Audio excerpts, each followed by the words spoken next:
right. Tolleson-Mack, here we are, podcasting it right now today. We've got some special guests, primary guest with us today, 22-time national finals qualifier, arguably, probably, I would consider one of the best headers, and if they want to talk about the Rushmores and all that bullshit and who would you put on, I don't know about catching or talking about 5 of them or maybe just pinpointing, but I just know that, in fact, if there's a guy that you need to mention that rodeoed and put his heart into it and was dedicated to the sport, loved the sport probably more than any guy there ever was, loved the rodeo, loved everything around it, but also was very talented. I'd say maybe came from meek beginnings where there wasn't a whole lot, but I think that this guy was driven. We're glad he's here with us today.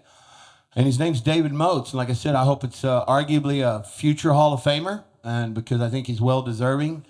And that's kind of maybe another reason this podcast needs to be pushed in a direction for those of you that listen. I don't know what social media feed you use or how you use them, but I think it's important that if we take David Motes and we give him a notary, or a note to let him know that, hey, look, he deserves to be here. And we want to see him in the Hall of Fame. We want to see him sooner than later, too. But there's a lot of great achievements that he's done, including Salinas, all the championships there, including all the buckles. But David Motes, right now, Texas Cowboy, originally from California.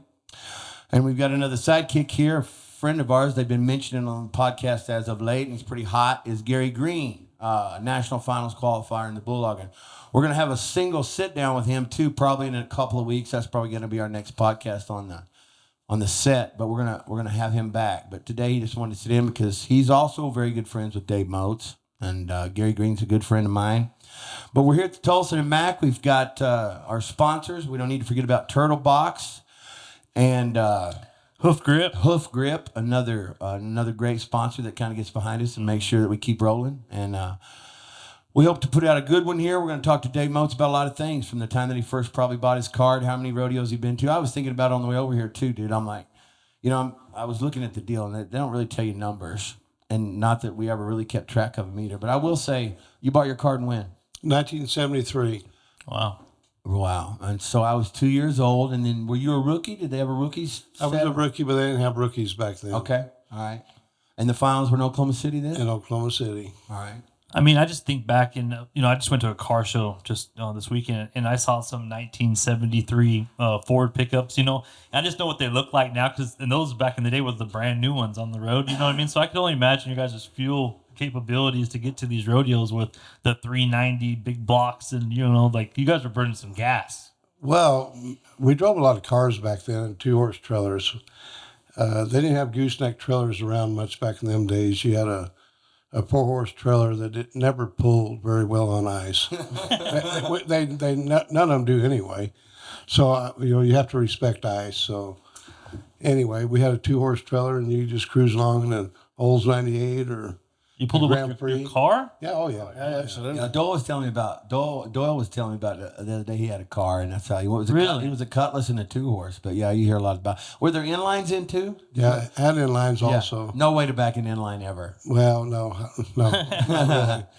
But you can run 100 miles an hour back. Wow. Speed limits were higher. Imagine that. We're kind of based around team roping, but we branch off and talk about everything if we can. But to be primarily directed towards asking questions, and I wanted to just touch up again as far as in the PRCA, the numbers. I don't know if there's probably anybody that's been to any more from the time he bought his card till present day. I mean, I'd like to know. I mean, maybe have you got an idea? I have no idea, really. I mean, I just figured, let's just say that you bought your card in 73, then for so many years you were full-time. Let's just say on average you went to 60 rodeos a year? Yeah, basically. Then some years I went to 100. So there was a lot of different places, different towns I've been to, amazing places. Yeah. I'm very fortunate now. I never stopped and smelled the roses, but I enjoy going to certain places and just hanging out there now. Because, I mean, like, it's fun, ain't it, Bart? Me too. I love doing that. When the COVID year happened, there was a lot of talk, like some of them big guys. They said it was cool because they got to go to rodeos that they normally didn't get to go to, because that little rodeo was the only thing that was going on at the time. Well, in your career, you probably went to the little ones, to the big ones. I mean, there probably isn't very many rodeos you haven't been to. I mean, how many states? Have you been to every state? damn near? No, not really. I started doing clinics outside of Boston Spa, New York. Back in the 90s, I did team roping clinics Wow. for 10 years back there. Where? Boston Spa, just kind of south and back there where they had a rodeo going on. Now, whose place? I'd have to look that up for sure. Okay, cool. He slept since then. Yeah, because I've been rodeoing up there for the last few years. That'd be neat to know. Yeah, well, I'll study that one up and get you the exact So names. you got schools in Boston Spa. Had a weekly? I did a clinic there off and on for 10 years, a weekend clinic. Okay, for you flew 10 up there years. one time each year. Yeah, All right, each cool. year for 10 years. Yeah, schools cool. So Schools they didn't provide a think- lot of cool stuff too. Yeah, so they didn't think there was much team roping going on back them days, Right. but there was more than what you thought. Yeah. There is more. They just can't do it for 4 or 5 months. That's what I tell people Right, about the exactly. circuit. It's easier because they just for 4 months they can't do shit. It's too Exactly. What was the first year you went back to New York to school? 1990. Hey. And I went to Brazil the same year and See, did I wanted clinics to over there. always do that. I would love to have done that. Steve Purcell went, him and Logan Stevens, and I knew some other guys, but I would have liked to have done that. Yeah, me and Dennis Watkins went over there when Motown. Shout out to Motown. when Kurt Matthews started Classic Yeah, in 1990. He was the one that started Classic, absolutely. and he went through Professional Choice, Fastback, and now he has Top Hand Rope Company. Arguably, probably the best rope maker there. He's one of the greatest ever of all times, and I'm still using his ropes. And he studies. Yeah, so is Cheesy. A lot of guys move because Kurt moves. Yeah. Yeah, but I got to use his ropes for a while too, and he built the Blue Bolt for Pro Choice, and so I mean, yeah, He learned how to make them. yeah, and he's just a good, nice, simple man that teaches you, what you need to know about weight and the strands, how many you put in it. But yeah, great dude. When you went over there, you did a clinic, or did you do any jackpotting over there? No, it was a clinic. We went to Presidente, and then we went outside of Sao Paulo and did one. They were all kind of like the Bramer looking cattle. They were Bramers. They were Bramers, and they were muleys. They hadn't brought the Longhorns in yet, or the Corrientes. Hey, Pard, paint me a picture of your best. Detail me your first 3 steers at the national finals. What year was that? Gosh, every year. I mean, no, I meant the first year you made them. What was your first couple of 3 steers? You were nervous. You had big steers. They had wraps. I mean, Yeah, they were bigger type of cattle for sure. from the start in Oklahoma City. What'd you have to see? It was hip to the pin back then. shit. Yeah, you had to let them out, and they had bigger horns, bigger cattle. I think the first year I went to finals, I won 3 gold rounds and split 1. I think I won $1,400. Wow. So and I just knew I wanted to be a cowboy. Evidently. It's all about the buckle, Gotta love it. Yeah. Yeah, all about the buckle for sure. all about the trinket. Yeah. Isn't that cool? It's still about the trinket. So Yeah. 2007 was your last year? 2000. 2000 was, okay. I roped with Bob Harris that year. Okay, good. Yeah, big money. Big money. Shout out to Big Man. I ain't seen him in a while. Yeah. So going from Oklahoma to Vegas, I mean, was it a huge deal, or was it just kind of as usual, or there was a lot of talk about how it was with the small arena and stuff, but I mean, for you, how did you feel first time going there? Oh, I thought it was fantastic for the business, and they doubled the money or whatever at the time, and everything was really good. Where everything could have been bigger than it is as of now. In '85, the same time they did all that stuff, we had the Pro Tier Rodeo going on at the same time, and we had 24 sponsors, outside sponsors, that our management brought back in from nowhere and created this. We got paid to go to the rodeos, 24 guys in every event. We had some of the best management ever. Then naturally, everybody gets to fighting amongst themselves in the management and the contestant part. Yeah. Without the right leadership to lead them through it and keep on going. So now we lost so many great memberships. I remember back then, I think our management at the time, I want to mention the name, but Winston Tobacco said, we want to give you $1 million. And he said, we don't need your money. Oh, geez. So, I mean, that was back in the 80s. So Yeah. I've seen so many things where we should have already had $1 million champions before 2000. Right. Yeah. And as far as now, it's a $200 million event in 10 days in Vegas. It's not 10 days. It goes year round, basically. Yeah. Certain places. Yeah, we were running like $7,000 a rodeo at them pro tours. Yep. I mean, they could be Back then, that was so 100,000. Cool. They paid you, man. You stayed at the Yeah. motel. The parties were best Killa. hotels. Yeah. Yeah, it was great. And then how's it go from that? Shouldn't it just evolve from that? Shouldn't it be that plus so much bigger today? You know what I mean? Well, Like, I think it comes down to there's some. I mean, I guess to be Ain't civilly first. well, there's just some fuckers that don't like the fact that somebody thinks they're getting some money somewhere they Yeah. shouldn't, and they can't help it. yeah. And they keep taking it. It's not for the Cowboys. It's for themselves. Right. But I mean, what happens is that. Yeah. But that was a neat system. We did some things wrong, of course, but we could have learned. We could have learned from them. You know, we didn't need to produce them ourselves. We could have had people out there. But that was cool. The way Copenhagen Skull shirts were badass. United Airlines, Jolly Rancher. Oh yeah. We went That's to cool. we went to Kentucky and Yeah, different really cool places. places. Lexington, Kentucky. Yeah. And How many would you run, Pard? Uh, And by the way, Pard, when I say think Pard, Pard's known. Dave Motes is known as Pard. He says Yeah. Pard. Everybody's Two Pard. rounds of semi and a final. yeah, I think. Oh, it was great. It was fantastic. And they paid you to show up, gave you a room, and it was enjoyable. Of course, Copenhagen Skull was champions. Yeah, yeah. Are you familiar with the ERA when they had the ERA year? Oh, are we going to open that envelope? Well, is it, I mean, isn't it like the outside looking in? Isn't that kind of the same? They tried the same kind of concept, similar. Like you knew that. There you go. There you go. Yeah, they came up with money that our management didn't bring in. Oh, well, I would say So yes, it was exactly like that. that's the More concept. or less. They brought in $2 million or whatever, 3 or 4 they're going to bring in, and our management. I'll mention the names. Carl Stressman and some of our management there did the worst job in the world when they were there. He was there for 8 years, and he didn't bring in no new management. He kept signing contracts at the finals for 10 more years.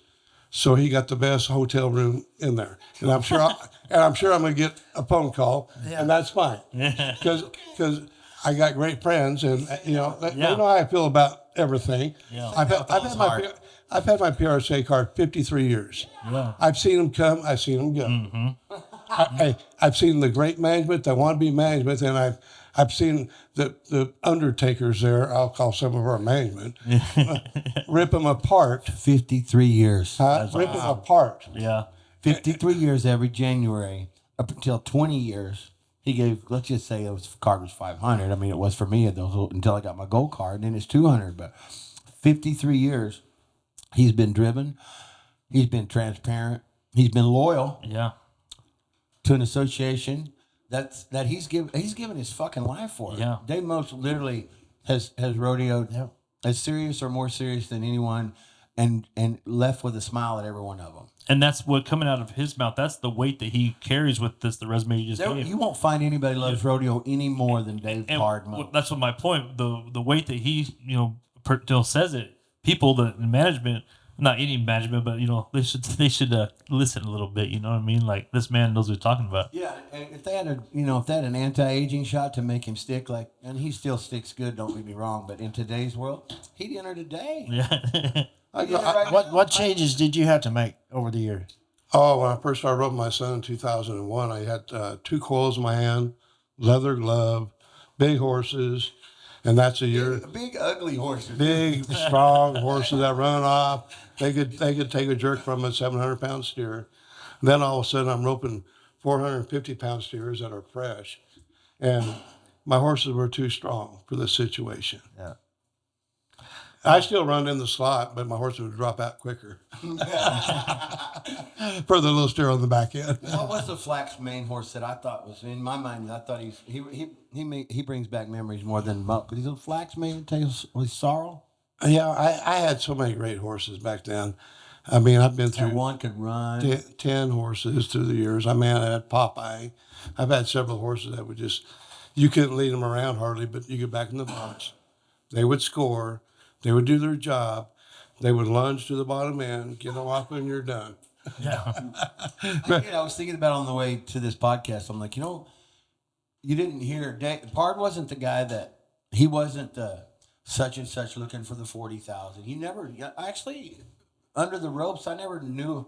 He didn't come to me, or do I remember somebody saying, "Hey, Pard's looking for a horse. Look for one." But Pard always had one. Dave always had a decent fucking horse that took him to the spot relatively easy to make his throws. He caught good. He caught all the time. Yeah. But when I think about his horses, he's not one that really I said was out on the market. You didn't hear, well, Dave, you can. Did you know what Dave gave for that one? He gave 100 or maybe 25 back in that day, but he never did. I guess you found him and made them all, dude. What'd you do? I never had that much money. I had to make them. I know. So you did. You made them. More or less. I mean, I would buy a lot of them, and hell, one time I'd have 7 head horses and rope 100 steers every day. I know it. I believe. And So where'd you grow up at? Where were you? Mesa, Arizona. That's what in Mesa. Yeah. So I just read that. Yeah, no shit. Yeah. so grew up in Mesa. Let's talk a little bit about. We talked about Elmer's. Yep. So I mean, I've heard Al Bach talk about Elmer's. I've heard some of the greats talk about Elmer's. Well, it was before my time, but I've heard so many stories about that little place in Levine, how much roping went on there. Well, it was one of the best jackpot arenas around here. Wow. And they roped everything from donkeys to everything. Yeah. And it was just fun to go to. And back then, if you go catch 3 or 4 steers in a row, you made a living. Yeah. Yeah. So, I mean, we didn't have no other thing unless I wanted to plaster houses again. Yeah. And once I started winning, I decided I didn't need to crawl up on the scaffolding and plaster houses no more. That was your first job? Yeah, one of them, yeah. Okay. Yeah. And you had to do that for how long? Oh, a couple of years until I learned how to rope better. Exactly. What'd you do, Mudbone? Gary, what'd you do for your Manual labor. just anything, man? Yeah. Pretty much. Okay. But I was told that Elmer's that sometimes like you could see. I mean, looking at the time, that you guys were all young, growing up or going through there. But some of the biggest names came through there at the time. Jake Barnes. I mean, a lot of the Arizona people. It was like the dynamite before dynamite type of deal. Everybody that roped would go through that arena. Yeah. Even if they were from California, New Mexico, or whatever. It's just crazy to me. It's just a little spot. It's not there no more. But Jason Williams lived right down the road, just 2 miles away. So him and Kyan and Bry, everybody, Kevin Redstrom, and it was like it was just lucky because it was in their backyard. But so many people came. That's how they were until they met so many people. I lived in Mesa, and we used to think that was a long ways away. But we'd go down Baseline Road with 1 or 2 stops. Yeah. Try it now. Yeah, you'd be there in 30 minutes. Yeah. Yeah, now you go down the freeway and stop. Man, so when you're making them all those times, what was the most consecutive years you made it? Probably in the 80s. And how many years consecutive was that, you think? 10. 10 years? All 10 years? That's awesome. Probably, yeah. That's cool. That's really Do you remember the partners you had in those 10 years? Oh, I thought about that. I was looking at the video a while ago, and I could probably told you most of them. My first year was my brother, first couple of years. John Papugian, my brother again. Then Dennis Watkins for a lot of years. Yeah, Bill Parker in 79. I healed From Montana. for Bill Oh, Parker. Next guy, yeah. That's what I was Next just guy, fixing to yeah. say. I was going to ask you because I knew this is another note, which is worthy. Yeah. But it's worthy. I don't give a shit if it was in the 70s or today. Yeah. To go, you went healing once or twice? Just one time. Once. That was Roy that healed for HP. Yeah, yeah. But you healed for who? Bill Oh, Parker. you healed for Bill. Did you Through travel the on it? year. Did Through you- the year. Well, he was roping calves. He made the finals that year in the calf roping. Okay. So when he team roped, I was his partner. Okay. And so that was after you made it heading already? Yeah, I won Wow. the world in 77. I did not make it in 78. I planned a vineyard. I was working for the vineyard. I was working for the movies as a wrangler for several years in there. Oh, wow. I met James Caan and Oh, wow. great people. My father-in-law was Ken Curtis Really? of Gunsmoke. And he was just one of great people and a great friend. Yeah, so Cool. So you made them, and then you went to healing, made the healing one time, then went back to heading and made it. yeah, went back to heading after that. That would be like a pretty. I mean, like you said, now or then it don't matter. I mean, that's like a mindset you'd have to like almost change, right? I mean, Is it what, 3, 4 guys has just done that? I think it's about 10 maybe by now. Maybe now, but not many for a while. Yeah. Until this as of late either. you know. but to go from like some people like amazing. like Speed, I think he did it, or Yeah, they Speed did it. but it was his first year, right? The Right, first time he ever right. made it. But then he went to heading.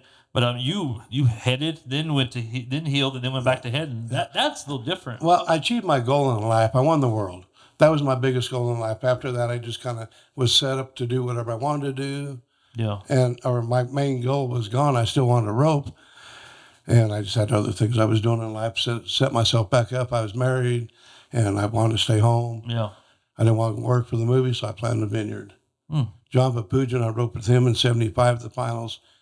And he had a raisin plant, and he parved it and had a plant. I was always curious about it because I was green and not even worried about it then. But I look back now to think, all right, Packing house is what I meant to say. what does a guy do, or what has he done? And I was curious, just either yes or no. You did well with the vineyard at that place in California. I remember where it was. Boater told me a time or two. We never really stopped by there, but sold the land, did well. Yeah. It was in a good spot. Yeah, it was in a good spot. No, 1 year at the Clovis Rodeo. I was on the Clovis Rodeo committee for a couple of years there. Okay.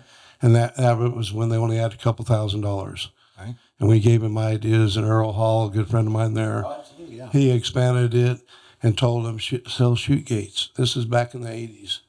And they said, well, that won't work. Well, now look at every rodeo. Oh, yeah. Every buck and chute, front gate, Outgate. yeah, everything. outgate, everything is like it's supposed to be for your community because you got a great support from everybody. One of my biggest mentors also through the years was Jim Rodriguez when I first went to California. He kind of took me underneath his wings, and I got my pilot's license and did odds and ends, and we flew a lot. And through John Papuchin had the cross-country planes, Mike Kovac, and several other guys, Stan Sanders. And so cross-country, we'd go 4 rodeos in one day Wow. No shit. What year? with Jim Rodriguez. What year? In a 74. All five. Cali rodeos? No, over the 4th of July. Okay, South I got you. Dakota. Is that Jake Rodriguez's dad? No, yes, Okay. yes. No, it's not Jake Rodriguez's dad. All right, we're back. Second half, real quick. Want to big thanks, Turtle Box, Hoof Grip. Britt, Yo. what do you want to do? Where do you want to start us? Let's talk about Salinas. Well, we've got lots of championships there. I think he said how many times? He won it 4 or 5 times. 5 times PRC. And you said you and Clay Trine are the Clay Trine's won 5 times also. That's amazing. I'm in the Hall of Fame there. I've been Already? in Deuce. See, well deserved. Well deserved. Absolutely. 10 years ago. I'm not saying a lot of people's well deserved, but I just know I wanted to primarily, my heart was in it to press the podcast for a lot of different reasons. Number 1 is because he's educated. Number 2, they won't find nobody that loves this sport anymore. And then 3, I wanted notoriety. Like I said, I wanted him to be known as somebody that should be in the fucking Hall of Fame. There's no reason he shouldn't be. Coming from you, He's the means, fucking man. yeah. Yeah. So Salinas, what's so special about that place? I mean, something different had to be there to get that many wins. Just run off horses. Yeah. Yeah, I remember going back there in the 80s or the early 60s with my dad and stuff, and it'd be hot here, and we're leaving here to go over there. And we got there, and the weather is 70 degrees in the daytime. It's 120 here. Oh, wow. So all through the years when I first started going there, when I was farming in Fresno, I started going over there. And it was just one of them places, just my relaxation. Yeah, I can see that. It's like when it's Santa Barbara, some of them places, San Luis Obispo, Morro Bay. I mean, when I first kind of left here rodeoing in the 70, 74, is kind of when I first went to California. H.P. Evatt said, I got a place for you and your brother to come and hang out at. And we said, great, we don't know anybody.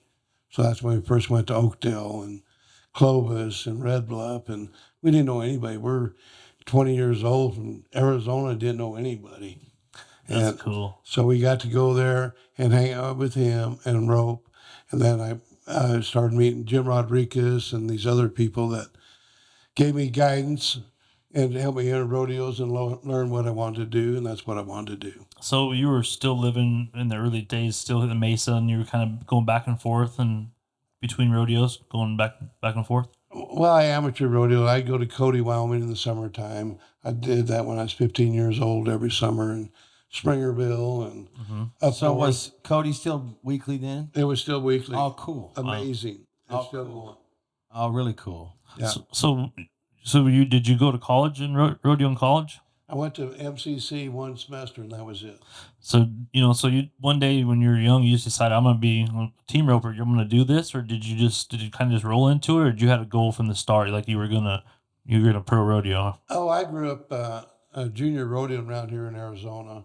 I mean, I won a few all arounds.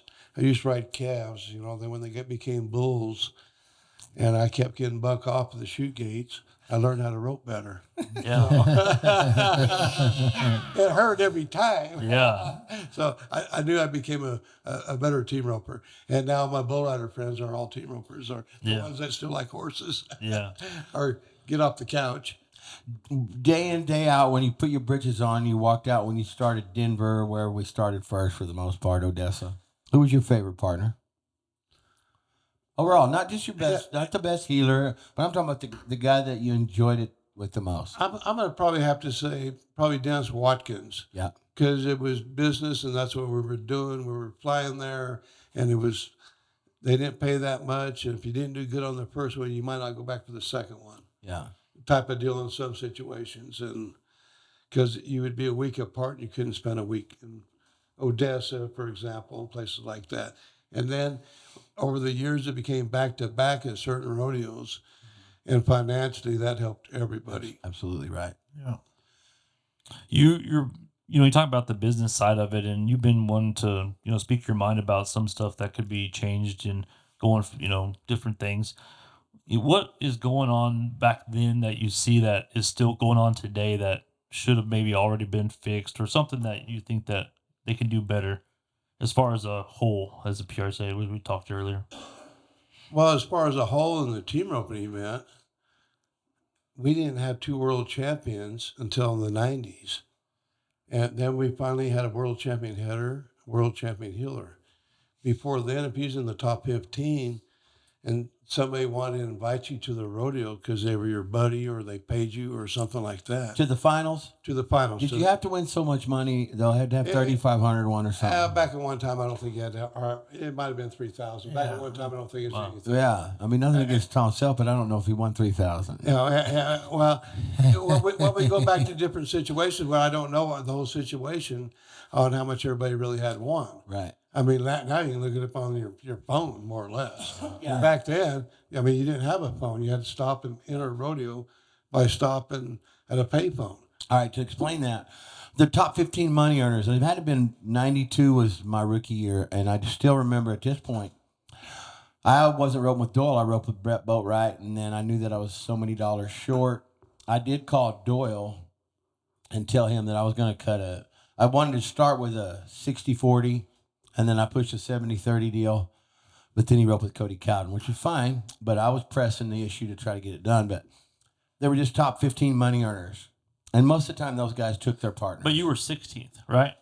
Then, yeah. That's what I'm saying. So that's more, that's reputable. Like that's not out of the ballpark. Like if a guy was like 40th in the world and trying to, Well, Tom Self, for instance, like I said, he roped with, he roped with Sean Howe one year. Mm-hmm. And he also roped with the boy from New Mexico, the really tough dude. Was he close to the top 15? Tom Self? No. Oh. See, no. That'd be a little bit different scenario. No, I don't think so. I mean, I could be wrong, and I might get some hate mail for this, but no, I don't think so. And I like Tom, don't get me wrong, but it was done then, and it was wrong. Was it money involved? Was it? Oh, for sure. Yeah. So. Yeah, definitely for sure. It was all about the money. Yeah.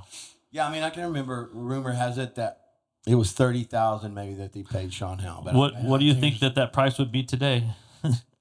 Because you know damn well if that was still available, like there would be some. I'm sure it'd be $1 million Yes. in a jet ride for a year. Yeah. To Yeah. see somebody's kid. Yeah. I mean, it's amazing. I know what Charlie Horkey would give. Oh, hell yeah. I know what he'd give. No, it's amazing how the sport of team ropers came along and how big it is now. And we haven't even had a heading director and healing director, but we got 2 world champions because of our management won't let us do it. Our management folds our arms, but team roping is probably, I'm going to say 40 to 60% of the membership on today's market is team ropers that support it. At the finals, you can just go look at South Point. What supports that rodeo there, or excuse me, that building there, the South Point, team ropers. It's amazing how many millions of dollars that are invested in team ropers and what they do. And their rigs every one of their rigs are worth $200,000 or $300,000. Just pay part of life anymore. Yeah. Yeah. Yeah, you can go to South Point and win what you can win going all year long and the finals. Yeah. In one week. Yeah. you know, Oh, one day there. One day, One day. One of the there. rodeos during that week. Somebody's One of the ropings during that week. Somebody's going to win $200,000 or $300,000. Yeah. And your world champions don't even win that much for that week over there. So that goes back to our management. We have had terrible management. And the building we're in there, they promised us in '85 when we moved there, by '93 they would have another building. Well, I guess I had another building for another event, but it's not the NFR rodeo like it should be. Now if you figure a building that holds 50,000, now if you want just $100 ticket price, now we're talking about $1 million world champions. And the way it is now, they can't do it. 18,000 people in and that building. they keep signing these multi-year deals that are worth $300 million to stay in that spot. If that's wouldn't be the case, then like we talked, every discipline I think has at the end of the year, if they win the world title, they should get $1 million bonus. Ooh, that'd be so nice. The funny part about it is you have your host hotels there that give you so much, and why one of them doesn't, MGM is cap ropers, for example. Okay, well, why don't they? If the guy win $500,000, would come up with another 500,000. That guy has to be there next year for autograph session. Yeah. My gosh, who would not do that? Huh? Yeah. You're VIP. How would you not do that? Yeah, absolutely. Or why would you not do that? Well, they already proved when they went to Arlington that it would work in a bigger stadium. I mean, I don't know why we couldn't do it, at their new stadium here in Vegas. Was you able to go to Dallas? I did. I didn't get it. No. Oh, I know. I went there, and they're at 40% capacity. But capacity's big. Well, yeah. Well, it was during COVID. Nobody else picked it up. They picked it up in 3 months. Yeah.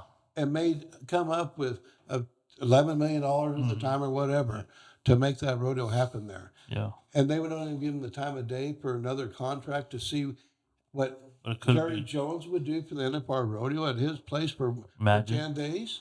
Yeah, that'd be cool. Huh? He's the type of person that would do it. Would he make $1 million world champion? Maybe everybody. And our ticket prices, I mean, they don't even compare to baseball or football or anything like that. I mean, not as far as World Series, Super Bowls. I mean, what was the cheapest Super Bowl ticket? Oh, shoot. Huh? 7,000? Yeah, I have no idea, but a lot. Yeah. For a Super Bowl ticket. We got 10 Super Bowls in 1 week. Yeah. Do you think it's do you think that like half the Cowboys would go against it because it's the NFR, it's the Tolleson-Mack, it's that field, you know what I mean? Like it's some yellow buck and shoots. Does that pull on some of the decisions being made because of that, the history? I want to say it goes back to the early '90s when Matt Tyler was there. Everybody wondered about that, but and we'll have some clarity because Dave was there too. But Matt Tyler's the reason that we went to Shifted. It went to Shifted because he did stand up that day. He didn't necessarily tell him we were striking, but Matt stopped the meeting in its process. They were fixed to get run over with Benny Butlers and all this other bullshit. But Matt Tyler, man, I mean, yeah, he and Sean Davis, he come back and he did try. But at first they were a little bewildered. It's like, well, what are we going to do? And then they all stepped out. We stayed in that room, and then they stepped back in, and it's like, oh, okay. And it was the barrel racing at the same time.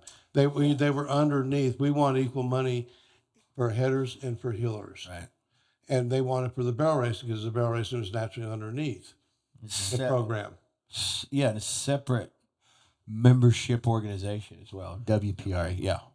So when that was all going down, I heard a rumor, a podcast, whatever, that there was a guy that was kind of a bad guy that was involved, and he was on the rough stock side of it, and he said, if they don't go, screw it, boys, we're gonna have their money, we're gonna add it on to ours or whatever. Was there a tension between the events, the rough stock and the timed event or the team open? I heard there was some like back and forth there. There's been tension all through the years. Yeah. Over the strikes in Colorado Springs and some other stuff I've seen between cap ropers and rough stock riders and this and that. And it goes back to the same thing. It's for the sport of rodeo. And if they don't get it, it's not about the money because they're going to do it anyway, but it's about our poor management that we should have already had $1 million world champions, and we're on every TV station there is because everybody wants to see $1 million guy. Yeah. They don't want to just see somebody 100,000. Yeah. Hell, they work for that every year. They want to see somebody they're idols because they do the sport. The sport of team up when I first started, there probably went 20,000 around, and now there's 20 million that actually do it. And through the years, I've seen it from every angle there is, on every guy that thought they could outsmart the next guy, back to the number system, back to this and that. There is not a fair way to do it. It all goes back to management. If you know the management, you can get more stuff done by knowing people than not knowing people. Yeah. That will never change. Yeah. And our management right now needs to change for the sport of rodeo, and we need $1 million world champion this year. Well, thank goodness for Cowboy Channel. I mean, they've helped tremendously. They brought rodeo back to life. Oh man, Yeah, for sure. and it's going forward leaps and bounds. So I love it because I hear stories from you. You guys talk about these like Mona, Utah, like these places that I've never been or heard, but then I get to watch them on the Cowboy Channel, and and it's cool for me to like hear what Britt talks about these places, and then I get to see them on there, and they it's cool for the average fan. Yeah, It absolutely. really is kind of cool. Yeah, and I hadn't. Not that I've hated rodeo since I've not been going full time, but I hadn't paid much attention. So, and that was just as easy for me to do as well. But I have since this Fort Worth. I watched every perf. It's cool. I watched every perf on the team open. I know what time and on the frame that it starts. I'll click it then. Yep. And then I'll go and I'll watch the barrel racing. I love it. You didn't watch the Bulldog? No, I don't watch it. Oh shit! I don't really. I mean, You know who I'm going? Like I don't know nothing about it, but as a fan, I like that Tucker. Tucker Allen? Yeah, that's my guy. yeah, Blade's my guy and has been, still will be. And I don't really study anybody else. But I mean, Kyler, when I just like him because he's a good people. He's a friend of mine. And big shout out to Cue Ball, who hates us for him a lot. So Cue ball. Now, what do you think, Eric? Who's your guy? yeah, Let's get you live on this one. Who's my guy right now? Yeah. Oh, I'm gonna have to say Wag. Yeah. Wag's badass too.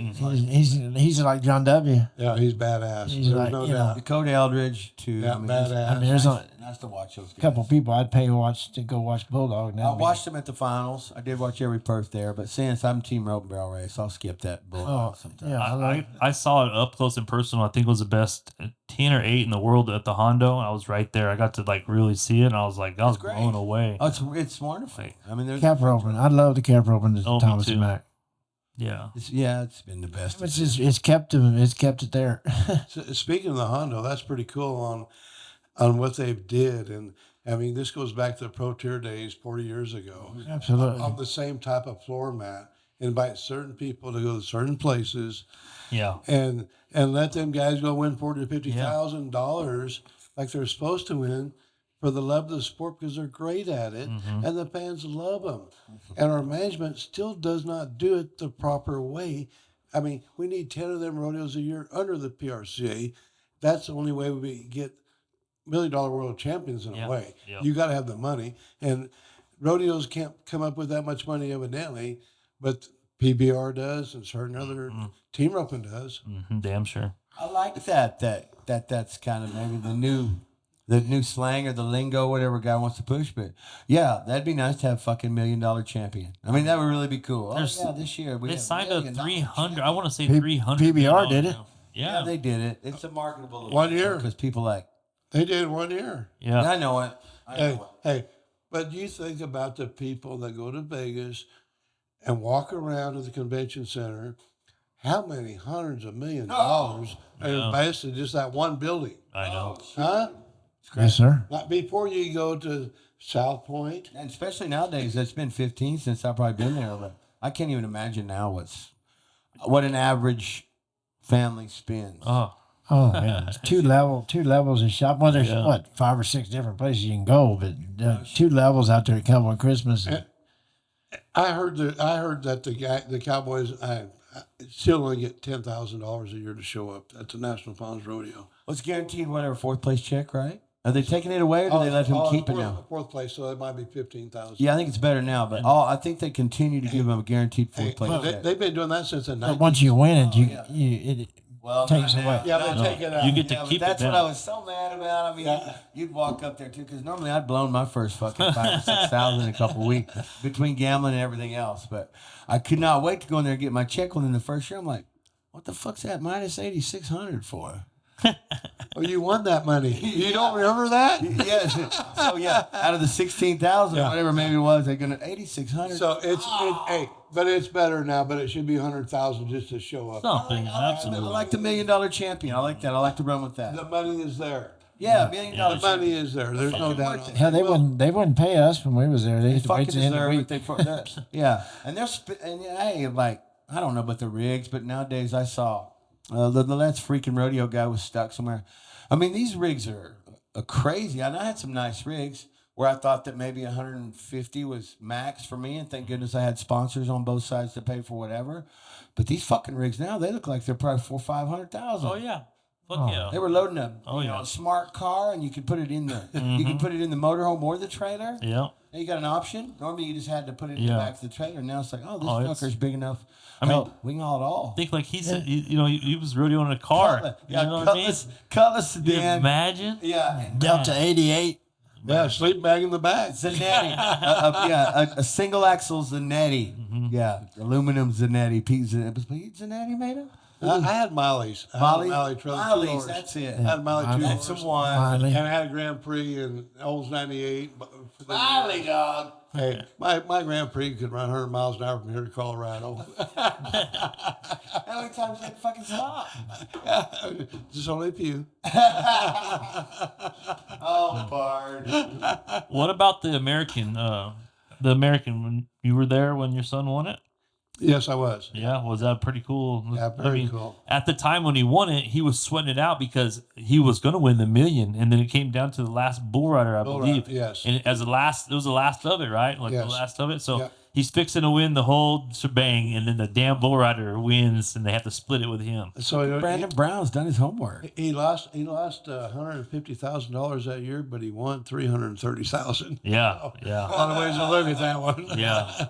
Got the buckle to prove it. Yep, no, that was cool. And that's when, because wasn't he a qualifier that year? Yeah. They qualified all the way up there. Yeah. I mean, that's what the American was for. The American was for an outsider to come in. Now it's so, because they take the top like 8 or something in the world now. Like it's And then usually another 8. Isn't yeah, something like that. I mean, it's hard for I think it kind of switched. It was supposed to be for like the Joe to be able to come in there, or the outsider to work his way up, But now it's almost just like the top guys are already there, so it's so difficult. The top guys only win 100,000, so Exactly, you have yeah. your 8 there. Mm-hmm. Then you have your other guys, You get your this- other 8, for example, Yeah, and they can win the $1 million. yeah, yeah, So they 12, so there's 4 more. yeah. Like they said, or whatever it is. Yeah. they say like you get rewarded for not doing too good at the NFR. You know what I mean? It's kind of like a double-edged sword, almost like the 16th guy that doesn't make the NFR.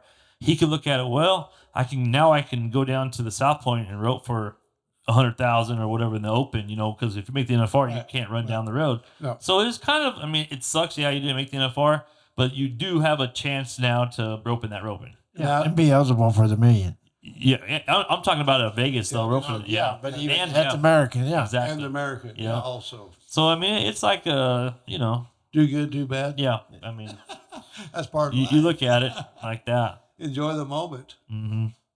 Which one?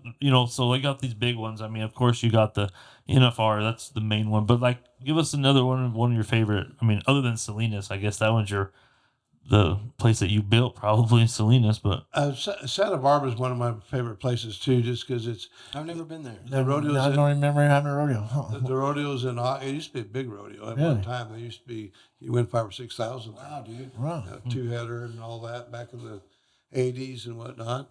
But it's just a fun place. It's hot everywhere. There you're back on the coast again. yeah, It's nice. yeah. So you found all the cool spots. You went for weather too. Wow, You're liking it over there. Yeah, did you like Pendleton?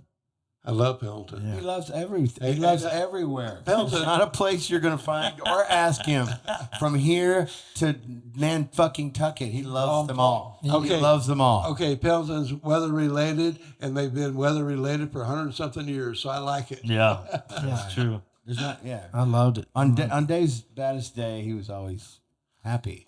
How Fine. many tons of buckles have you won? No shit.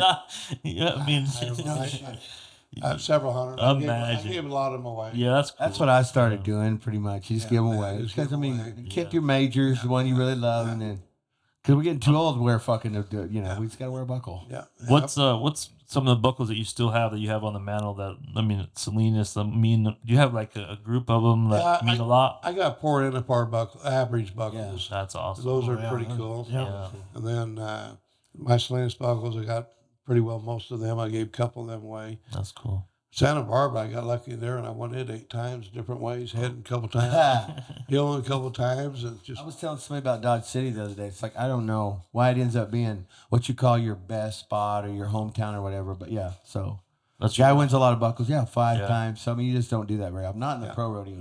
No. Reno was good to me too, though. But Reno, I've got a few of them. Yeah. So what about the Feist? Feist just one time with Dennis Watkins. Motown. Yep.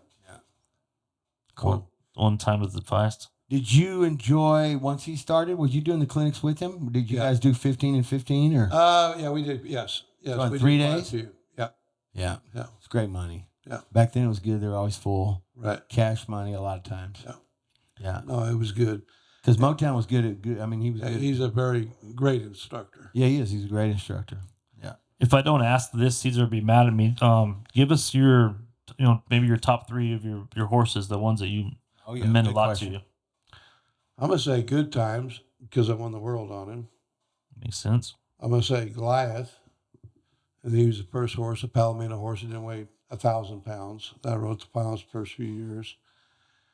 Just a little horse that just hauled ass fastly from here to there. And then probably 55 Rose was one of my favorites. Rose? That's pretty cool. Pretty cool. Yeah, I bought it for Buddy Rose in Yuma, Arizona, and this horse used to buck jockeys off. Anyway, he scored like a rock and could leave from point A to point B and go the first 20 feet at 120. 120. It made it easy to catch on because he would run up there. I'm not a reacher. I like my horsepower. Score good, score sharp, and run up there and catch. Never reached all your years and made all that. I reached, my percentages go way down. But you did. But you run to the pocket, like you said. Well, when I can, yeah. Yeah. But him. Anywhere from a coil to a full coil and just a little more, it was deadly. Tell me about we were at Dick, not Prouty, but the guy that lived maybe over there in Fresno. You and I was staying there, and you were opening the dummy one morning over there, and I asked you what rope that you kind of had started with, and because when I felt his head rope, and I'd used an old school rope myself, I don't know why, but had grown up and didn't want to get away from the 3-strand like when the 4-strand started. But Pard's ropes were considerably bigger and heavier for the most part into a season where everybody else was using other shit the same way I was.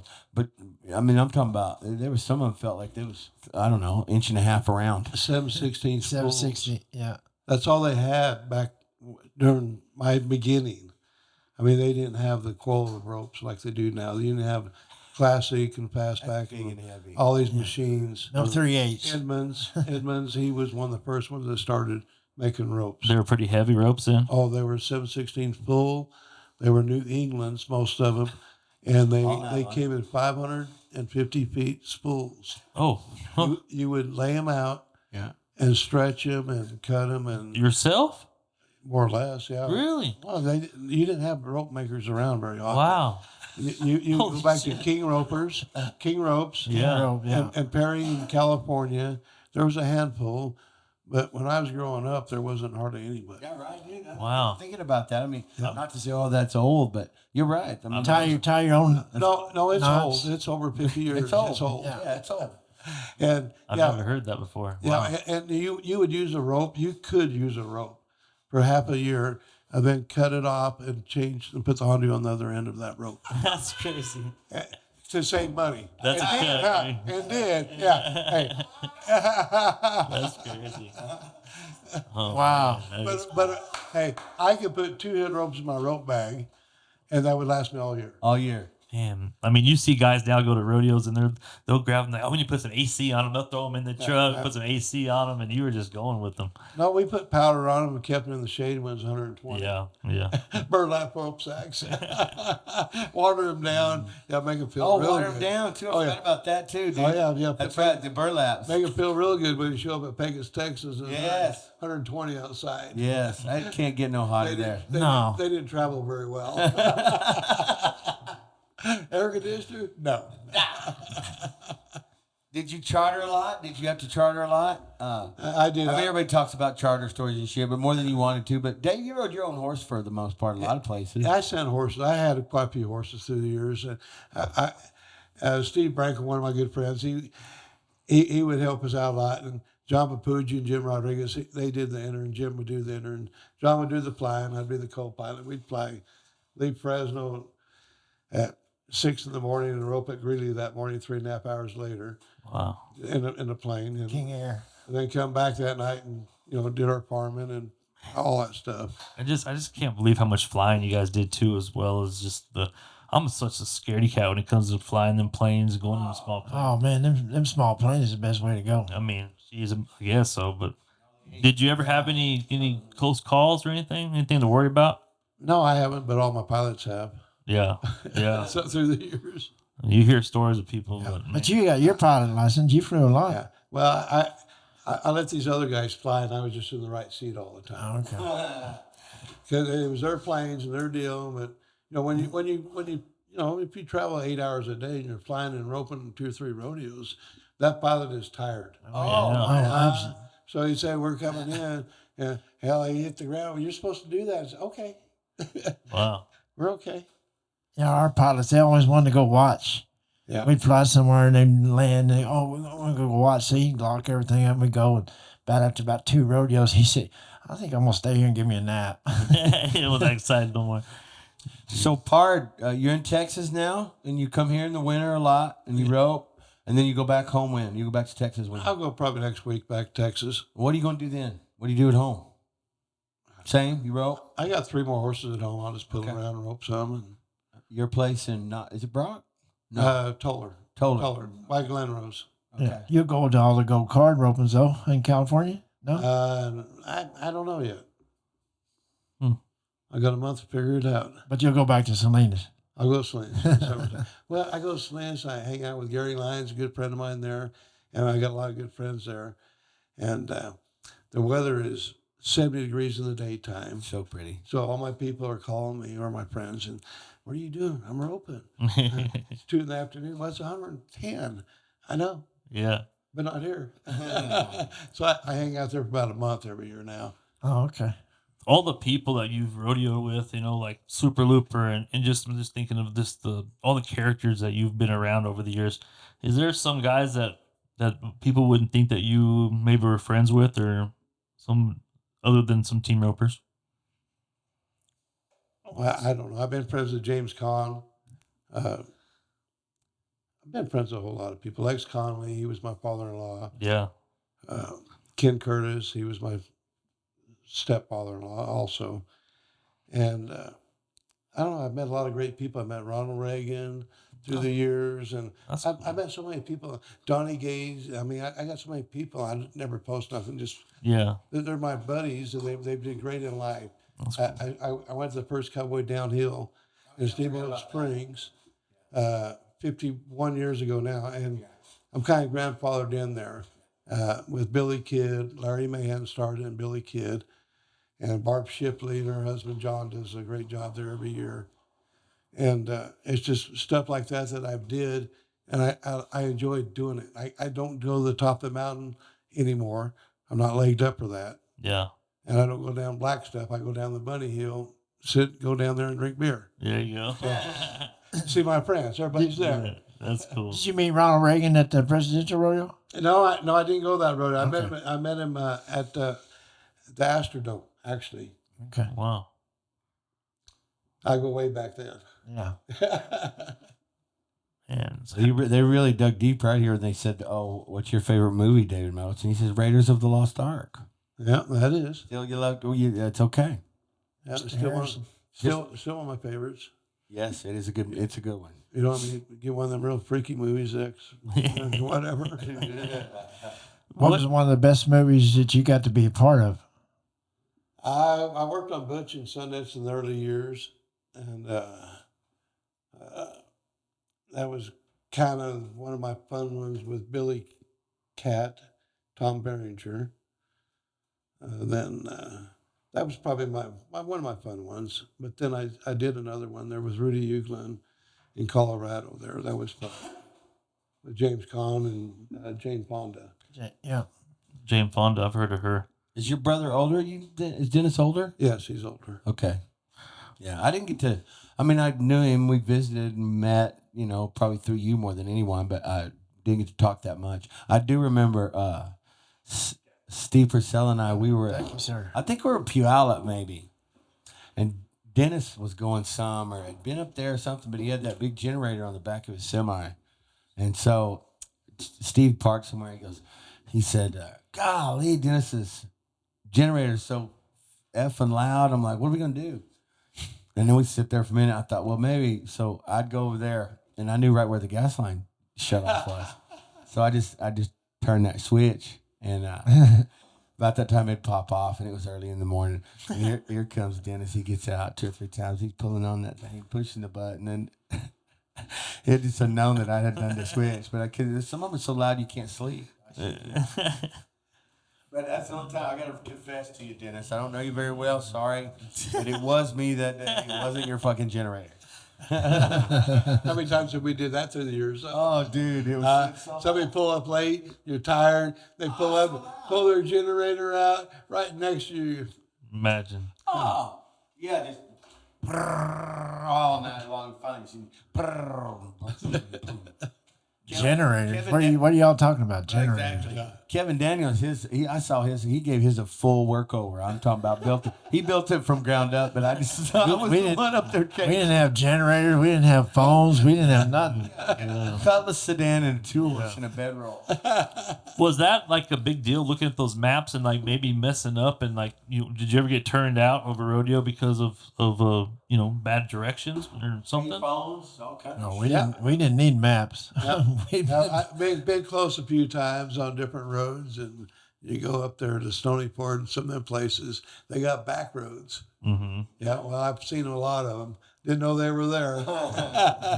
And then, like you said, that you had rigs going and you're flying. Was there ever a time where like your rig didn't show up on time or you're sitting there waiting or vice versa, playing maybe? Yeah, you're always kind of that way. Cutting it short. You have a backup plan more or less. Mount out or something? Yeah, you have to. Mm-hmm.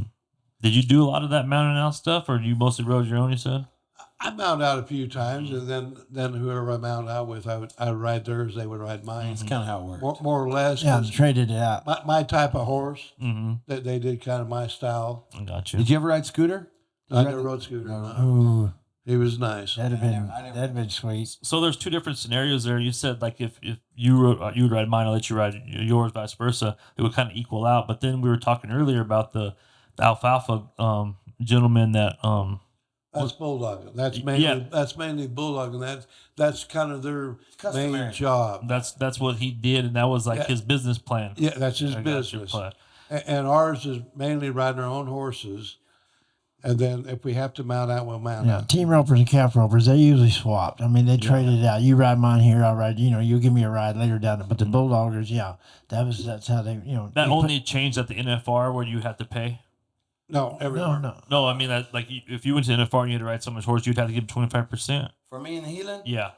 Yeah, I mean, I'd work a deal. That rodeo. That's a different scenario. A little bit different in NFL. Yeah. And all year, I don't remember. There's a time or two that, like, I remember a guy named Jeff charged me one time when I flew into a rodeo in Missouri. And you offer, but then that's kind of the way you would bat it. You would go, oh, man, here, I won some money over there at, Sykeston or whatever. Mm-hmm. And every time I've always done that, it's been, no, man, I'm going to trade a ride or I'm just going to pay it forward and something good will happen. I don't know. I mean, I just never fucking charged nobody. I'm the same way. I've never charged. I had people who ride my horses a lot. Yeah. Mm-hmm. If I didn't like them, I would not let them ride them. Right, exactly. Yeah. There you go. They're kind of my buddies. They'll buy me a beer somewhere, or a meal somewhere, Exactly. or something somewhere, and that's good enough. Yeah. Otherwise, hey, nope. Was there anybody out there curious that just would not let anybody ride their head horse. Oh, I think so. Oh, there's a few. Yeah, there's been a few through the years. Yeah. Yeah. My horse is Peggy today. Yeah. I will say that, and I can understand Charles towards the latter part, but he still let 2 or 3 people get on. Like he let JD ride him. He let Bobby Hurley ride him. Bobby Hurley, every time he got on him, though, you couldn't run a 16-penny nail in his ass. He was going so fast. Why is Bobby Hurley on it? Oh, Bobby Hurley. Bobby and Chuck's buds. I'm not saying that, but you could have saw. I was thinking whether it you was said speed- Bobby Harris. No, I'm sorry. Bobby Hurley. Bobby Hurley. Yeah, so Bobby Hurley gets on him, he's tightened up. Yeah. Yeah, I would have liked to bulldog on that son boy. He would have been great for anything. Yeah, he was cool. But it's just customary. You kind of trade. I was just so blown away when I heard that about Alfalfa's business plan, that when he took those guys with him, and then how much money he made by doing that. I mean, he was making money back in those days, like a lot of money, huh? Oh, yeah, absolutely. I mean, he said he made like $71,000 at the NFR just hazing. I'll save that story for later. Yeah, we'll do that one later. Okay. I mean, one more about bulldogging. And I truly don't know this. Does the hazer get paid by the guy, or how is there agreement there? Well, depends on the team. If you ride his team, and he owns the bulldogger and the hazer horse, is that common? You pay 25%. Gotcha. Now, if you got your own bulldogging horse and you hire the hazer only, you only pay 1/8. 1/8. So Alfalfa said, I know 25% of every number, he said, you know what I mean? So he knew exactly what 25% was of every number. So like Matt Reeves, he's been hazing quite a few guys here in the NFR the last few years, and he hasn't been competing, and really hadn't had a bulldogging horse there either, I don't think, but he got an 1/8. Yeah. Tyler Pearson as well. Yeah, Tyler, absolutely. What about one more? Is there anything that sticks out? I mean, it sounds like you had, you did have a Hall of Fame career. I mean, you've won everything, but it sounds like you also had fun doing it. It sounds like you were, like, rodeo was fun to you. You like to have a beer after. You didn't take it. I mean, I know you took it super serious, but at the end of the day, it was rodeo. It was something. It seems like I wouldn't say easy to you, but it was. Try to help me out. The word I'm trying to use. You had fun doing nature. it. Yeah, David was. I mean, for me, we'd be at the NFR in Las Vegas, and before the rodeo, everybody was getting things ready and stuff like that, and he'd be roping the dummy, and I had to, occupy my time too, and so he would help me with roping the dummy, and I don't know, every night. Oh yeah, we sit there and rope the dummy before the perv, just to keep the nerves down, and just part of the warm up program. Part of the warm up for him, but it was relaxing for me not to be, and for him to stand there and do that. And that's cool in front of them, the money he was going to be running at that night. Yeah. So it was right horn, left horn. So I think every time Gary was roping, it was right horn, left horn. So he would make sure he got to hold that right horn. I was a lot better at catching him with my arms than I was at rope. Yeah. Then the whole NFR, when they do the tip or the resist all, and then they do the grand entry and all that stuff. Did you guys bring other horses for that, or did you just ride your main horse? No, we rode our own.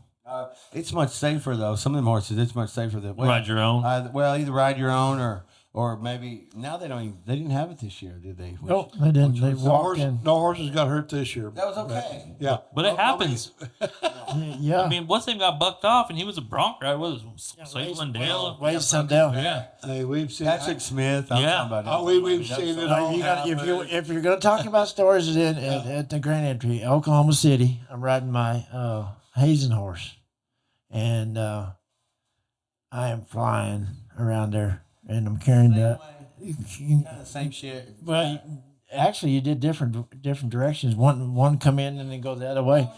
So I am rolling with carrying the Louisiana flag at the time, and we get around to the left wall there on the bulldogging side, and we get pretty close to the fence, and he just loses all four, sticks all four legs through the fence. Oh man!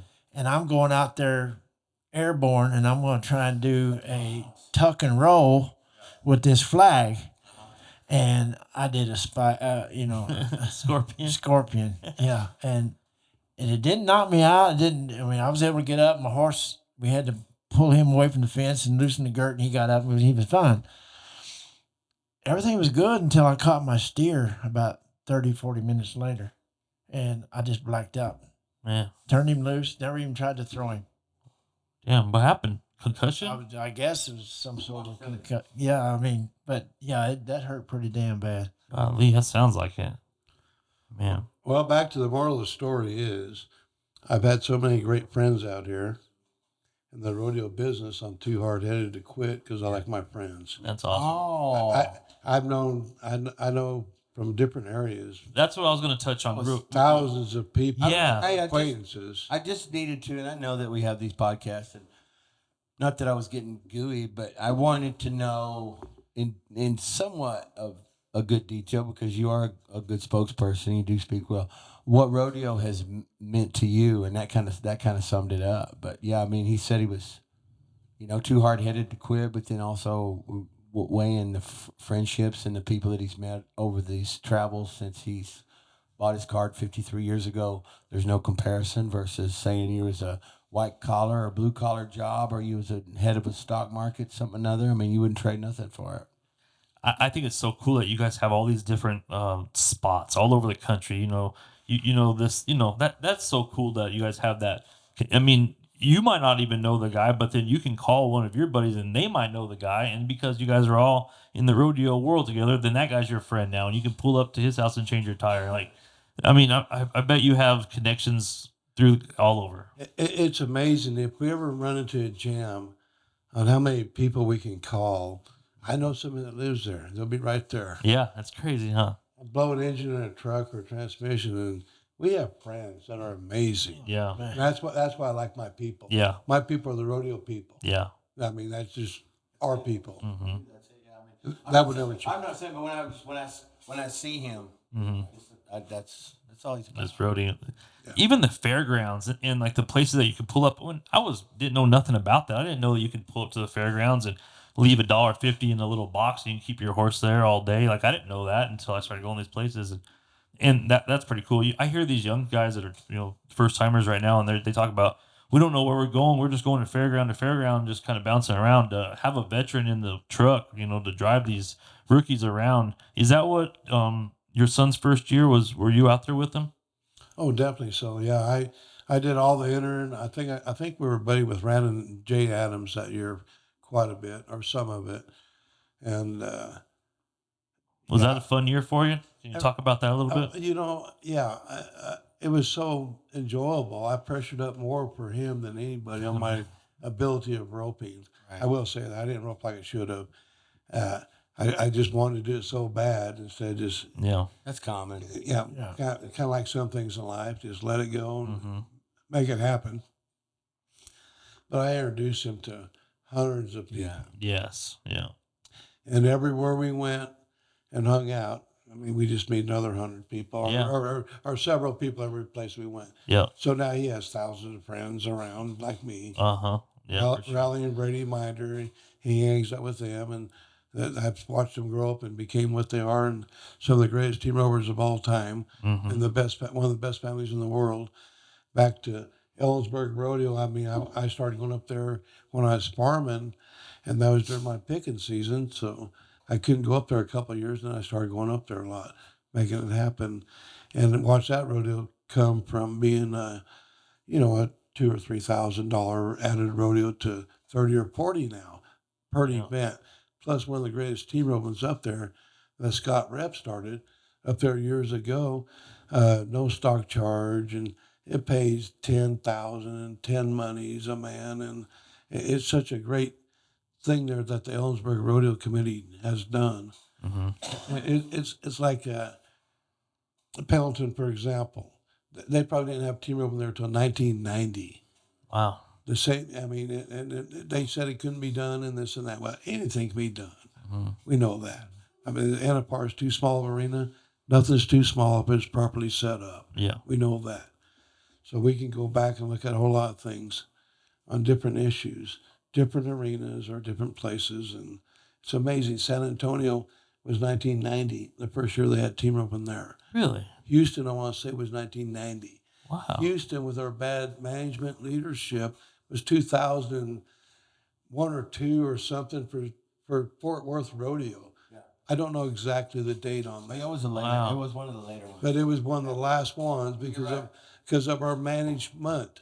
And we go back to our management. We don't have a heading director or a healing director in 2026. We're 40 to 60% of the membership. What can we do with that other bit? They don't let us vote anyway, like we want to vote, because it's already secured on how the PRSA management is, which is terrible. I'll say that it's just Yeah, terrible. they don't want another time event vote. Yeah. Because we'd have $1 million world champions. Yeah. Because we would. $1 million champion. Huh? I love be it. awesome. It should have been there years ago. Yeah. And hopefully it will be Absolutely. one day. Yeah. I mean, professional jet ski racing's making more, you know what I mean? And those guys, then you guys got to pay to play on top of it all. You know what I mean? If you guys don't go and perform, the PRC wouldn't have nothing to market. You know, I just don't think they understand that. I mean, I don't know. No, they charge us for turning out. Yeah. Did you ever get any fines at the NFR for anything? I don't think I ever did. No. Maybe for cussing the judges or something. But One more quick thing. I was want to think. We always talk about some of the guys that made it. From the time that you used to be able to, when you're riding the box, you were in the arena and you rode in from the moat side or the side, right? What's it called? The moat to ride in. And then when they changed it, when you come in from the back into the box, did that ever mess with anything? They said like your horse was out and could hear, and it kind of did. Your horse ever act different coming from a quiet in the back of to back it in? Was there ever a difference there for you? I'm going to say it wasn't the horse as much as me. Yeah, no Oh, doubt, okay. right. Yeah. I mean, I'm going to just say you had more going on than that horse did. Yeah, Or so- maybe as much. And I maybe like to watch, though. I mean, if I'd come back that year or whatever, the rotation and whether they dropped 5 or I'd come in the lead. But when I was on the moat, you could watch every run where they had the TV screen set up for us. But in the alleyway behind the barn, behind the box, when they started loading them like that, you didn't get to see as much. But to me, I'd like to see it because it just was, I don't know, it got me fired up pretty good. I like the momentum and seeing all the runs. It helped because they widened the arena and they can make things better. And then a lot of times it was against you too because you'd see somebody do good in front of you. Not that it ever affected me, but there's certain times maybe it would have been. yeah. I'd been better in a position where I wouldn't have liked to have seen it, And I tried the last few years to not worry about just anybody but myself. But yeah, I like the moat, but I did like riding through the back as well. Yeah. The moat, I remember it was right after the bulldogging. Right, dude? And it was real narrow. Oh, it's so narrow. So some of them bulldoggers were wide as your horse. And if they didn't do good, they'd move your horse all the way. I can mention names, but I'm not good. I don't think he was ever one of them, but No, I wouldn't have been. No. I can name a couple. It was so funny. Yeah. I moved my horse against the wall. But Yeah. coming in the There back, wasn't any room. Yeah. coming in the back is definitely the best way to do it. Oh, yeah, yeah. I never got to come in the back. No, you probably did. So you guys somebody would lead them in or you'd come through the middle? Well, we had a lot of guys riding, so we was already down there. Would you have obligations to your sponsors back then for autographs and stuff, or when did your sponsors start? Like after you won the world? Oh, definitely after. I want to say it goes back to the 90s, maybe Yeah, in the late early 80s. 2000s. Well, Maybe. and they were touchy. They had to be PRC sponsors involved. Right. They kept sponsors out Exclusivity. So they could get a cut, or what was that? more or less. Oh yeah, I think it's controlled. Well, they Like just the Wrangler cinch deal. I mean, you Yeah. can, yeah. They wouldn't let Cinch and Wrangler. They wouldn't. I mean, they did a Which lot of again, which no cinch. again goes back to talking about David management. management. Yeah, and not that I always relate it to NASCAR sometimes, but when you see their cars or their shirts or their jackets, or whatever, they're full. Yeah. I mean, there's room for a lot of different shit. I'm sure that the price ranges from different spots and different areas, but Yeah. no matter whether cinch. Well, when we first started, I had to tape it, so because cinch Wrangler. could be so big because Wrangler was exclusive. Well, I understand they want you to sell more product and they want it to be their product, but competition also does good. But it was good for the Cowboys, and I think there's still a patch sponsorship program where they're having to follow rules and how big and where they put it. Yeah. No, I just well, I was listening to the podcast and they had the Creel brothers on there, and it was the early '90s, and they were getting $300,000 a year back then, and Tough helped them a bunch getting that deal going. But I was just blown away that back in those days. I mean, I don't know. I mean, I'm sure there's a handful, 20 or 30 of them that are still getting that kind of money, but that's a lot of money to get a year before you even get on a bull. Yeah. Was that PBR? That was PBR. That was PBR. Well, whenever they broke up, the PR saved because of management again. Mm-hmm. They did that in the 90s or whenever it all happened. That was back to our management again, also. Not saying it didn't need to be separate, like team roping, like the millions they have here also, that bring their family and create $1 million roping for everybody there for beginners. Yeah. Basically, for beginners. That's the greatest thing about team roping. Anybody can just get out of their house, go outside, and get on a horse and team rope. Yep. You can't go bulldog. You can't go ride a bareback horse. You can't go ride a bull. But anybody can go. It's family related. Family related. Absolutely. Friends, whatever. Jimmy Cooper and his family, they went from them kids all the way up. I mean, for years, just every day, every roping. So you said you had one BFI, and then like these standalone ones. Did you ever get the Survey? Mike Survey? I never did win the survey. I think I won second 1 year with my son Ryan. Okay. Did you ever go to one when it was in two-back, when it was winner take all? I did. I think I won second 1 year with Walt Woodard when it was only one. Oh, no money, huh? No money. What about the rocking chair over there? Did you? Oh yeah, with you. Oh yeah. Brad Buckus, we got a rocking chair together. Got a rocking chair part. Yeah. Oh yeah. That's cool. Cool.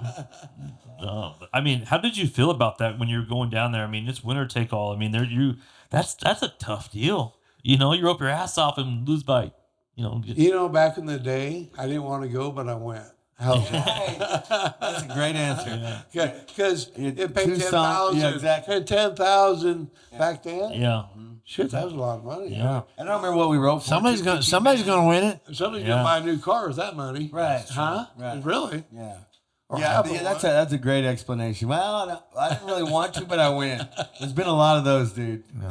There's no more of those anywhere, huh? No winner take alls anywhere. No. Everybody bowed up on them. Yeah. That's George Earls. Yeah. Corner dimmies. I think there's one. Winner take all? Mm-hmm. Where? At Duval's Jackpot. Oh, they take 10 guys, $1,000 a man, and winner take all. That's cool. Yeah, they could do that. Yeah. Did you ever like the Windy Ryan or any of the other bigger ones? I won the Randy Ryan a couple times. Yeah. 1 year with Walt Woodard. Okay. 1 year with Dennis Watkins. I placed a few times. What about Prescott, Arizona? I won it through the years. I will say back to the Windy Ryan that it might have been when I quit going there. I enjoyed not going anymore, and I won it a couple of times with Charles, and maybe I placed with Cheesy, but it was one of the harder places for me to heel. I don't know about head, but the score they used to have an old lane where the steer would hit it with his nose. It's a cage. Run down through there and he'd hit it, but then they changed it to the It's a tough arena. They're scored out. And the cattle run hard. It's a big arena. Yeah, it's a tough arena. Yeah, when I was glad to win it, but when I didn't go anymore, I was happy about that too. Like, Cheyenne, did you get a win over there? No, I've placed a little bit at Cheyenne, but I've never made the short go around at Cheyenne. Huh. Over all the years I've been there. No shit. I probably won more in the steer roping than the team roping there. I forgot you did rope steers. Oh wow. And at Pendleton, I placed in the average, the team roping, and I won second 1 year in the tripping there. Did you ever make the finals tripping? No, I did 17th 1 year. Oh, wow. Went to 10 rodeos. Oh, shit. 12. Wow. Well, that's when I was living in California. California people don't like tripping, so they don't have tripping. So you got to go to Oregon or Arizona, New Mexico. I remember a little bit of that now part. And I was farming, so. What about Pendleton? As far as... Did you get to win that? I've never won the team open there. Damn. Placed in the average a few times, placed in the steer open. How many hours have you spent at the Letterbuck or Krabby's? Oh, through the years. We're going by hours. Yeah, hey, I didn't start going there until the 90s. The 90s. I think I went there 1 year and tripped. I flew up there 1 year and tripped back in the late 80s. Where would you say the hospitality for adult beverages would be in what rodeo? Like, was the coolest beer tent you went to? I'm gonna have to say Ellensburg, Washington was awful. So Ellenberg's beer tent was probably the best. It's one of the very best. Yeah. Yeah, I have to say that. Just through the years, it's been one of my best. There's been so many good ones. I mean, hey, Salinas is good too. I mean, I know it's different now, but Salinas. Prescott back in the day. Where? Oh, Whiskey You'd go Row? downtown. You'd go downtown. I'd see people get shot where they Yeah, it film wasn't movies really a at. beer tent. He just, Right, Yeah, Bryce yeah. took me down there. He was the first one to take me to Yeah, Whiskey Row. Yeah, Whiskey Row. Yeah. And then in Vegas with your back number over there was probably some fun going on in Vegas. Hermiston, Oregon. Yeah, I remember it Brad was took great. me. But yeah, Anapar was great. Brad took me to Prescott, and we're going to Whiskey Row, and it was so cool. And I asked him the very first time because he was maybe doing drywall then, and he had these stilts in the back of his truck. And by the time I think we got out of the bar, we'd try to get on those drywall stilts. Yeah, Brad took me to Whiskey Row the first time. Well, no, I really appreciate you coming on. I think, Yeah, it's great stories. Good. yeah, well, that's great. yeah, lots learned here today, boy. Yeah. I'm gonna have to get a list out here and put it in front of me, so I would. There's a lot more I want to talk about, but I guess I'm And done. well, you're welcome back too. I'm Do it again. done. And your son, I mean, his career, I mean, he's made it 5 times, I believe. Yeah. 5 times. I mean, you trained him. You've instilled all the knowledge. I mean, is that pretty rewarding to see your son? I mean, I know the answer to this, but I mean, it has to be something that you guys worked hard together to fulfill, and you guys done it. I mean, he made the deal 5 times. I mean, that's a hell of an accomplishment. Yeah, he's done very well. He still works at it for his horse showing and stuff. He's big time into that now, huh? He Yeah. does that quite a bit. Well, he's 46 or 7 now, and he's been doing it for a lot of years. Rodeoing for a lot of years. He did. And he can travel hardly any in the horse show stuff Yeah. and make good money by training great horses. Mm-hmm. And the program they have nowadays, I don't blame him one bit. Yeah. That stuff wasn't really, I mean, maybe it was, but as big as it is now, the fraternities, I mean, they're huge now. I mean, the money that these guys are making in these fraternities. Now, we go back and talk about stuff like that. Isn't that amazing how the fraternities are doing that? And rodeo, I mean, Yeah. if he was making $1 million a year in rodeo, He wouldn't be doing fraternities. hello. Yeah. I mean, common sense. Yeah. You know what I mean? Yeah. Why would you change that? Yeah. And man, that's absolutely right. In the fraternities, it feels like Your son. they come up fast, Oh, unbelievable. super fast. The money. Unbelievable. I mean, some of these guys are making just as much a fraternity now they're rodeoing. Rodeo, they're not having to. If rodeo, it's your own money paying for everything. These fraternities, they pay you to ride their horses Mm-hmm. and to rope the cattle. No matter what you got, they're paying you to ride their horses because you're the best in the business and you don't hardly miss. These guys don't hardly miss. Yeah. They are so awesome from their training, and they run 100 a day every day so they don't mess up. Yeah. I mean, that's like when in your prime, you have to do that. You can't just sit on the couch and think you're going to catch 100 in a row. Yeah.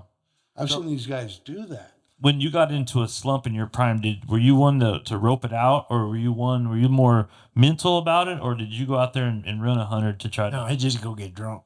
Yeah. Think about it. Hey, I'm so glad I did not have arena lights. I've always refused to have arena lights I hear that. because there's so many times that I would have came home after I split the horns or scored bad or thought I did. I would have to go rope some. I wouldn't be alive right now, Yeah. or less, because I probably would have tried to run 100 just for that one mess up. So I'm taking it pretty well now. I just go with the flow. What's Dave Motes doing now? He's healing. I'm healing now. Yeah, He's got some money won since he's been to Wickenburg and hanging out. I'm holding my own. All right. That's pretty good here. It's very expensive to be a team roper here Yeah. or anywhere. Yeah. But you're healing. Good. Yep. Got a couple horses. Yeah. Right. Still doing schools? Not really. A few at home. I do very few. Yeah. I could do them. I don't need it. I've only known you for 45 an hour or whatever, and I feel like one of your schools would be pretty fun. I mean, some of these guys, no names, of course, but like they're military grade type of deals, and some people get along with that kind of deal, but, other people learn different ways, and I feel like you're an easygoing guy to learn from. I'm sure you take it very serious, of course, but you have a different aura about you that think I could get along with. Well, you probably would, because I'll tell you 2 or 3 things to encourage your roper to make you better. And other than that, you're on your own. I like that. We're not gonna Yeah. A, B, C, D, E, F. We're going A, B. Yeah. Learn. You're back. Come back for the rest of the ABC. Yeah. We know that you're back and forth for the winners, and you come here and you rope and you enjoy. So, what's Dave Motes' plan for 5 years? Same thing. Same thing. All right, buddy. I have nothing. I'm going to Hawaii later this year, and I'm doing more stuff I used to do. Right. We have a friend that has an arena in Hawaii, so if you want to go rope over there, we can make some phone calls. Yep, I got a few over there. You already did. You guys are covered. I probably did 5 or 6 clinics over there. Okay. So you guys Not through the years, but it's been 25 since I've been there. Hey, I got one on every island. Miranda, did you go with Miranda's or Zangus Shooty? Shooty. Yeah. Brian Anderson. Brian Anderson, BA, he's cool. Yep, yeah. yeah. A couple other guys. He took care of me when I was there. Yeah, great people. Oh, man, great. I mean, yeah, he gave me cottages and all. Yeah, isn't it nice? I did a lot of growing up there. Well, I'll say this too, and because I've been around it and I've been honored to be around him. I've been honored to rope with him. I've been honored to see him from when I first started, he was already, rolling and had been good and was known as more of a vintage guy, but still yet made the changes that not many do to keep up, even in that time, So Dave made transitions from the 70s to the late 2000s. 2005, 6, 7, and I think that most don't, and those that don't, they didn't get done what he, has achieved. So, I think it's wonderful. Yeah, your hard work speaks for itself. It's an honor and a privilege to have you on. Nice to meet you, and I'm glad you came. You're a legend. Yeah. So. Thank you guys for letting me come and bullshit you a little bit, because I enjoy all my friends. Absolutely. You guys are my friends. Right on. See you in the next day or two. Hopefully we'll win some money. Yeah, tomorrow. Thank you, sir. Thank you. Yes, sir.